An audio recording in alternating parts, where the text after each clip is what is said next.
Assalamualaikum warahmatullahi wabarakatuh. Perkenalkan, nama saya Sunarti, mahasiswa program studi Magister Ilmu Keperawatan, Fakultas Keperawatan Universitas Hasanuddin Makassar. Pada kesempatan kali ini, saya akan menampilkan video edukasi tentang hipoglikemia kepada pasien. Selamat menyaksikan video edukasi dari saya. Assalamualaikum Ibu. Malam Bu. Bagaimana kabarnya hari ini? Alhamdulillah baik. Alhamdulillah. Wajahnya cerah sekali ya. Mungkin gara-gara sudah boleh pulang dari dokter. Jadi wajahnya cerah hari ini. Sesuai dengan kontrak waktu kita kemarin. Saya Nurse Narti, mahasiswa yang program PSMIK Unhas, lagi bertugas sekarang lagi praktek lapangan di rumah sakit. Sesuai dengan kontrak kemarin, saya mau memberikan penyuluhan tentang penyakit ibu. Kira-kira kalau saya memberikan penyuluhan tentang penyakit ibu, apakah ibu setuju? Nyamannya ibu, karena ini waktunya mungkin itu sekitar 10 menit. Ibu nyamannya posisi begini atau mau baring? Nyaman. Iya ya. Kalau boleh saya tahu, apakah ibu tahu tentang penyakit ibu? Kalau dari saya kena penyakit gula tuh. Oh iya. Jadi ibu sudah tahu kalau ibu sudah maksudnya mengidap penyakit gula.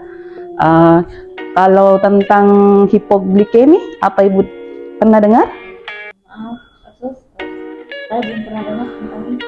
Oh, kalau tentang gula darah rendah? Pernah Sus, tapi saya tidak begitu jelas. Oh iya, yang saya akan menjelaskan nanti ini tentang hipoglikemi atau gula darah rendah. Kenapa saya jelaskan itu? Karena ibu ini kan sudah mau pulang ke rumah. Karena salah satu yang biasa mungkin terjadi, kalau misalnya pasien dengan riwayat gula itu bisa saja dia rendah gulanya atau hipoglikemi, ataupun dia bisa saja tinggi. Jadi ini saya memberikan pengetahuan pada ibu tentang hipoglikemia yang biasa terjadi. Jadi ibu, saya jelaskannya, hipoglikemi atau gula darah rendah itu tidak normal ya. Itu kadar gula di bawah dari rentang normal. Jadi mungkin itu sekitaran angka kurang dari 70. Kalau misalnya kita pemeriksaan, itu kalau dicek gulanya itu kurang dari 70. Kemudian kenapa kadar gula rendah bisa sangat berbahaya? Karena glukosa itu sebagai sumber energi kita untuk melakukan aktivitas. Jadi gula itu dipakai untuk kita pergi jalan, ya, beraktivitas. Itu kayak saya umpamakan itu seperti mobil, dia akan jalan kalau ada bensinnya. Jadi glukosa ini seperti bensin di kita. Jadi kita bisa beraktivitas, kita melakukan sesuatu itu karena ada sumber energi dari glukosa. Jadi yang kedua yang mau saya jelaskan itu tentang penyebab gula darah rendah. Itu yang pertama, itu karena aktivitas yang berlebih. Jadi di sini kita terlalu sibuk, jadi butuh energi yang banyak, butuh sumber energi yang banyak. Makanya ini bisa menyebabkan kadar glukosa darah dalam rendah. Kemudian yang kedua itu bisa saja karena penggunaan kayak obat-obat gula itu terlalu kuat. Bisa saja karena faktor ada juga ini Bu, kalau misalnya gula darahnya tinggi sekali itu biasa pakai insulin. Itu yang pen-pen kayak polpen yang disuntik, itu namanya insulin. Biasa kalau tinggi sekali gulanya orang biasa disuntik itu untuk mengurangi kadar gulanya. Kalau dia terlalu lebih dosisnya, nah itu bisa saja tiba-tiba menyebabkan penurunan kadar gula dalam darah. Jadi ibu, kalau habis obat gula jangan langsung pergi beli obat, langsung lanjut saja obatnya ke apotik. Jadi kita harus perlu kontrol dulu ke dokter supaya itu obatnya apakah perlu ditambah atau dikurangi. Kemudian penyebab yang ketiga itu karena malas makan. Jadi ibu harus makan tepat waktu ya. Jangan juga masuknya, sesuaikan porsinya, jangan juga terlalu banyak nanti berlebih ya. Kemudian di sini yang keempat yang akan saya jelaskan itu tentang gejalanya. Apa gejala-gejala gula darah rendah? Jadi ibu, gejalanya itu ada yang ringan, ada juga yang berat. Ini yang berat yang berbahaya sekali ya. Jadi yang ringan itu kayak merasa tidak nyaman, pusing, pucat.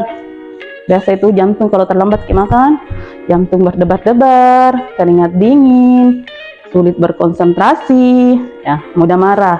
Itu gejala kalau misalnya gejala ringan, kalau kurang darah. Nah, jadi ibu, ini yang gejala berat yang harus kita waspadai.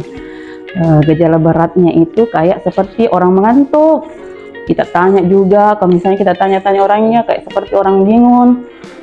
Kemudian biasa juga itu mengeluh, nah bilang kabur mi penglihatannya. Wah, antisipasi mi itu. Apalagi ini kalau bisa saja ini bu, gangguan kesadaran, bisa saja kayak kejang, langsung mi hilang mi kesadarannya. Dan bisa saja ini kalau misalnya ini tidak ditangani dengan cepat, bisa menyebabkan kematian. Ini yang paling bahaya, ini yang gejala berat. Jadi ibu, kalau misalnya gejala ringan itu, kalau nanti sampai di rumah misalnya ada timbul gejala-gejala seperti itu, kalau dia masih gejala ringan, yang bisa kita lakukan di rumah itu yang pertama, minum air gula. Caranya itu ambil 1 gelas air hangat, kemudian kita ambil campur dengan 2-3 sendok gula. Sembarang di gula, yang penting gula pasir kan. Habis itu langsung kita minum 1 gelas ya. Habis itu diobservasi 15 menit. Kalau masih gejalanya masih merasa lemas masih keringat dingin boleh diminum lagi 1 gelas ya. Bisa disuruh buatkan anaknya atau suaminya di rumah ya. Yang kedua itu yang paling gampang juga kita lakukan itu, setiap saat kita selalu sedia gula-gula di kantong. Ya, jadi kapan kalau misalnya kayak kita rasa pusing, jantung berdebar, keringat dingin, bisa kita buka gula-gula, kita makan. Tapi kapan kalau kita kayak gejala berat, itu yang harus nih dibawa ke rumah sakit, karena harus nih diberikan cairan gula yang pekat.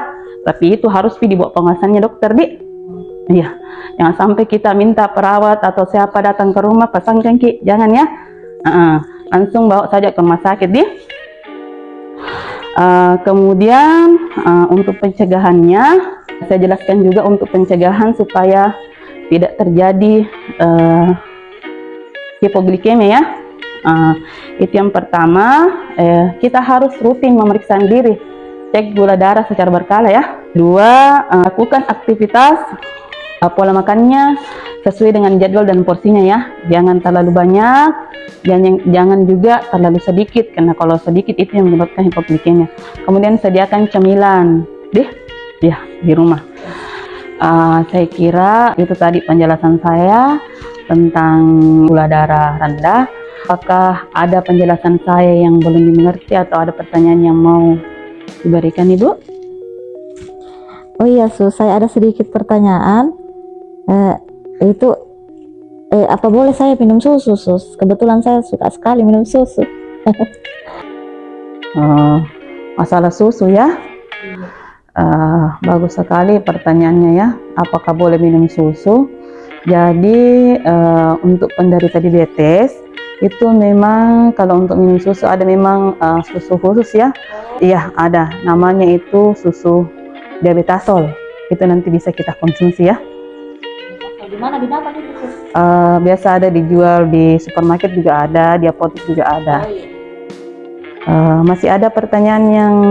Tidak ada. Jadi kalau begitu, karena tadi saya sudah memberikan penjelasan, di sini saya hanya ingin mengetahui apakah yang saya jelaskan kepada ibu itu benar, ya. Saya hanya menguji diri saya sendiri ya Bu ya, bukan menguji ibu. Saya hanya ingin mengetahui apakah yang saya jelaskan itu sudah benar atau tidak.